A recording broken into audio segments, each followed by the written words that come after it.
Hi friends, welcome to our channel. Brahmamudi serial next ఎపిసోడ్లో ఏం జరగబోతోందో ఈ వీడియోలో చూసి తెలుసుకుందాం. గతం గుర్తుకు వచ్చి పడిపోయిన రాజ్ అసలేం జరిగింది అని తెలుసుకోవడానికి ఈ వీడియోని స్కిప్ చేయకుండా ఎండ్ వరకు చూసేయండి.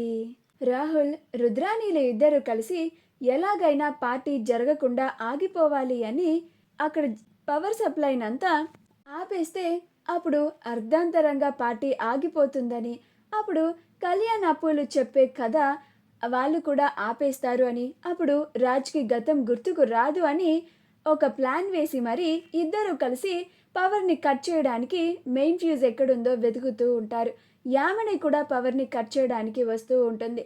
అలా రుద్రాణి, రే రాహుల్, మెయిన్ ఫ్యూజ్ కనిపించిందా నీకు అని అంటుంది. అప్పుడు రాహుల్, లేదు మమ్మీ, అదే చూస్తున్నాను అని అంటాడు. అప్పుడు రుద్రాణి, త్వరగా చూడరా, ఎవరైనా వస్తారు అని అంటుంది. అప్పుడే ఎవరో వస్తున్న చప్పుడు వాళ్ళిద్దరికీ వినిపిస్తుంది. అది విని రాహుల్, మమ్మీ, ఇప్పుడు నీకు ఎవరో వస్తున్నట్లుగా చప్పుడు వినిపించిందా అని అంటాడు. అప్పుడు రుద్రాణి, లేదురా అని అంటుంది. మళ్ళీ ఎవరో వస్తున్నట్లుగా సౌండ్ వస్తుంది. అప్పుడు రుద్రాణి, అవును రాహుల్, ఎవరు వస్తున్నట్లున్నారు, త్వరగా పద పద అని వాళ్ళు ఒక పక్కకెళ్ళి దాక్కుంటారు. తీరా చూస్తే యామిని వస్తుంది. అప్పుడు రాహుల్ యామినిని చూసి, ఏంటి మమ్మీ, యామిని ఇటువైపు వచ్చింది అని అంటాడు. అప్పుడు రుద్రాణి, ఏమోరా, తనకేం పనుందో మనకేం తెలుసు అని అంటుంది. అలా యామిని కూడా ఆ మెయిన్ ఫ్యూజ్ ఎక్కడుందో వెతుకుతూ ఉంటుంది. అది చూసి రుద్రాణి, రాహుల్ ఇద్దరు ఆశ్చర్యపోతారు. అప్పుడు రాహుల్, ఏంటి మమ్మీ, ఈ యామిని కూడా ఈ పవర్ సప్లై దగ్గరికే వచ్చింది, కొంపదీసి యామిని కూడా మనలానే పవర్ని కట్ చేయాలనుకుంటుందా ఏంటి అని అంటాడు. అప్పుడు రుద్రాణి, అయ్యుండొచ్చురా, ఎందుకంటే గతం గుర్తుకు వస్తే తనకి కూడా ప్రాబ్లమే కదా, పోనీలే, ఆ యామిని కట్ చేస్తే ఒకటి, మనం కట్ చేస్తే ఒకటా ఏంటి, ఎలా అయినా పవర్ కట్ అవ్వాలి, అక్కడ అప్పు, కళ్యాణ్లు ఇద్దరు చెప్పే స్టోరీ ఆగిపోవాలి, రాజ్ ఆ స్టోరీని వినకూడదు, రాజ్కి గతం గుర్తు రాకూడదు, మనందరి మోటివ్ ఒకటే కదా అని అంటుంది.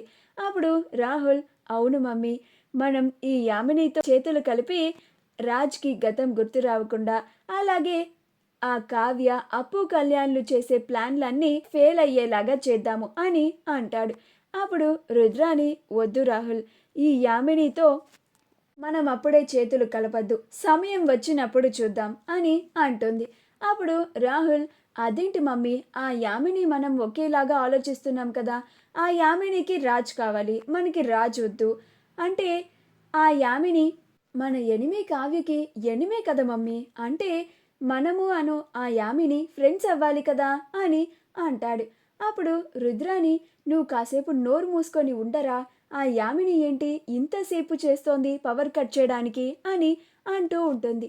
అప్పుడు రాహుల్, మమ్మీ, నేను వెళ్ళి హెల్ప్ చేయనా అని అంటాడు. అప్పుడు రుద్రాణి, చెప్పు తీసుకొని కొడతాను, నోరు మూసుకొని ఉండు అని అంటుంది. అప్పుడు రాహుల్, అలాగే మమ్మీ అని సైలెంట్గా ఉంటాడు. యామిని ఎంతసేపటికి చూసినా కానీ పవర్ కట్ చేయడానికి చాలా సమయం తీసుకుంటూ ఉంటుంది. అక్కడ మెయిన్ ఫ్యూజ్ ఎక్కడుందో తనకు అస్సలు అర్థం కాదు. అప్పుడు రాహుల్, మమ్మీ, ఆ యామిని టైం అంతా వేస్ట్ చేస్తోంది, అక్కడ అప్పు, కళ్యాణ్లు ఇద్దరు స్టోరీ మొత్తం చెప్పేస్తున్నారు, ఆ రాజ్కి గతం గుర్తుకు వచ్చేస్తుంది అని అంటాడు. అప్పుడు రుద్రాణి, సరే వెళ్ళు అని అంటుంది. అప్పుడు రుద్రాణి, రాహుల్ ఇద్దరు యామిని దగ్గరికి వచ్చి, హాయ్ యామిని అని అంటారు. అప్పుడు యామిని వాళ్ళిద్దరిని చూసి ఆశ్చర్యపోతుంది. అమ్మో, వీళ్ళిద్దరెవరు, పైగా నన్ను నా పేరు పెట్టి కూడా పిలుస్తున్నారు అని ఆశ్చర్యపోయి కంగారు పడిపోతూ ఉంటుంది. అప్పుడు రుద్రాణి, యామిని, కంగారు పడుకు, మేము కూడా నీ పార్టీయే, నీకు ప్రాబ్లం అస్సలు రానివ్వము అని అంటుంది. పైగా మేము నీ కోసం హెల్ప్ చేయడానికి వచ్చాం అని అంటుంది. అప్పుడు యామిని, అసలు మీరెవరు, నాకెందుకు హెల్ప్ చేయాలనుకుంటున్నారు అని అంటుంది. అప్పుడు రాహుల్, ఇప్పుడు పాయింట్ అది కాదు, ముందు మనం అందరం కలిసి పవర్ని కట్ చేయాలి అని అంటాడు. అప్పుడు యామిని, వీళ్ళేం మాట్లాడుతున్నారు, ఏదైతేనేమి నాకు కావాల్సింది పవర్ కట్ అవ్వాలి, అది వీళ్ళు కట్ చేస్తానంటున్నారు కదా, ఇప్పటి వరకు నేను ఎంత ట్రై చేసినా పవర్ కట్ అవ్వలేదు, అదేదో తిను చేస్తానంటున్నాడు కదా, నాకు కావాల్సింది కూడా అదే కదా, సైలెంట్గా ఉంటే సరిపోతుంది అని అనుకుంటుంది.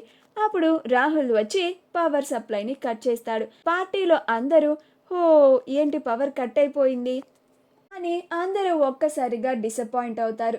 అప్పుడు అప్పు కళ్యాణ్ ఇద్దరు పవర్ కట్ అయిపోయిందని స్టోరీ చెప్పడం ఆపేస్తారు. కానీ అక్కడ పార్టీలో ఉన్న వాళ్ళంతా అప్పు కళ్యాణ్లని స్టోరీ చెప్పమని అంటారు. వాళ్ళందరూ టార్చ్ పట్టుకొని మరీ అప్పు కళ్యాణ్లు చెప్పే కథని అలానే ఉత్సాహంగా వింటూ ఉంటారు. అలా అప్పు చెప్తూ ఉంటుంది, నేను ముసుగు తీసేసి మా అక్క ప్లేస్లో నేను కూర్చున్నాను అన్న నిజాన్ని అందరి ముందు బయట పెట్టాను. అందరూ నన్ను దూషించారు.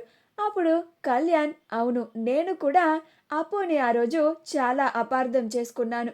వెంటనే ఆ మండపం నుంచి ఇంటికి వచ్చేయాలన్నంత కోపం వచ్చింది.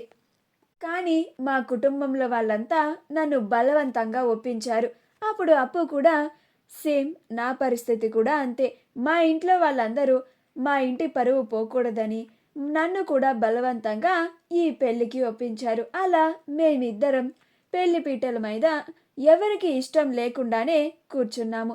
అప్పుడు కళ్యాణ్, అవును నాకు కూడా ఇష్టం లేకుండా ఈ అప్పు మొహం కూడా చూడకుండా తన మెడలో 3 ముళ్ళని వేశాను. ఆ తరువాత నుంచి కళ్యాణ్ నన్ను ఒక అంటరానితనంగా చూసేవాడు అని అప్పు అంటుంది. మా ఇద్దరికి ఎప్పుడు గొడవే అయ్యేది. నేను ఎప్పుడు ఎదురు పడినా కానీ కళ్యాణ్ నన్ను చూసి చీదరించుకునేవాడు, విసుక్కునేవాడు. పైగా ఒకరోజు నేను చాలా కష్టపడి ఇంటి ముందు ముగ్గు వేస్తే కళ్యాణ్ తన షూస్తో ఆ ముగ్గుని తొక్కుకుంటూ వెళ్ళి ఆ ముగ్గుని పాడు చేసేశాడు. కావాలని నేను ఆ ముగ్గుని కష్టపడి వేసినందుకు ఆ ముగ్గుని తన కాళ్ళతో మొత్తం చెరిపేసి చెల్లాచెదురు చేసేసి వెళ్ళిపోయాడు. తర్వాత ఎవరి ముగ్గుని పాడు చేశారా అని నేను చూస్తూ ఉంటే అప్పుడే కళ్యాణ్ జాగింగ్ చేసి వస్తూ ఉన్నాడు. తన షూకి ఉన్న కలర్స్ని బట్టి అప్పుడు నాకు అర్థమైంది ఇదంతా చేసింది కళ్యాణే అని చెప్తూ ఉంటుంది. ఇదంతా వింటూ రాజ్ గతాన్ని గుర్తు చేసుకుంటూ ఉంటాడు. అలా గతం గురించి బాగా ఆలోచించి ఆ ముసుగులో ఉన్నది ఎవరు, ఈ స్టోరీ అంతా నేను ఎక్కడో బాగా విన్నట్టుందే, ఎక్కడ విన్నాను అని రాజ్ చాలా బాగా ఆలోచిస్తూ ఉండడం వల్ల రాజ్కి తలనొప్పి వచ్చి కళ్ళు తిరుగుతూ ఉంటాయి. అప్పుడు కావ్య రాజ్ని చూసి ఆశ్చర్యపోయి, అమ్మో ఆయనకి తలనొప్పి వస్తున్నట్లుగా ఉంది, ఆయన ఇప్పుడు ఇంకా ఆ గతం గురించి ఆలోచిస్తే పడిపోతారు కూడా అని వెంటనే అప్పు కళ్యాణ్లకి స్టోరీ చెప్పడం ఆపేయమని సైగలు చేసి రామ్ పక్కన వచ్చి నుంచి ఉంటుంది. అలా కాసేపటికి రాజ్ ఆలోచించి కళ్ళు తిరిగి కింద పడిపోతాడు. అప్పుడు కావ్య, ఏవండి ఏవండి రామ్ గారు అని పిలుస్తూ ఉంటుంది. మా వీడియో కనుక మీకు నచ్చినట్లయితే లైక్ చేయండి, షేర్ చేయండి, మా ఛానల్ని సబ్స్క్రైబ్ చేసుకోండి, పక్కనే ఉన్న బెల్ ఐకాన్ని క్లిక్ చేయడం మాత్రం మర్చిపోకండి.